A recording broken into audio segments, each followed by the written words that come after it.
Hi everyone, here we've got a Motorola Moto G 5G Plus, and let me show you how to add a photo to a contact on this device. So first of all, let's open the dialer and let's go to your contact list. Now from the list, let's choose the one you want to edit and click on Edit Contact. Now let's tap on this camera icon, and now you can either take a photo and your device will open the camera app, or simply choose a photo from your gallery. So let me pick choose a photo.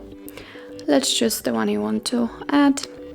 And at this step you can adjust the size of the square, and thanks to this you can decide what you will see after saving the whole contact.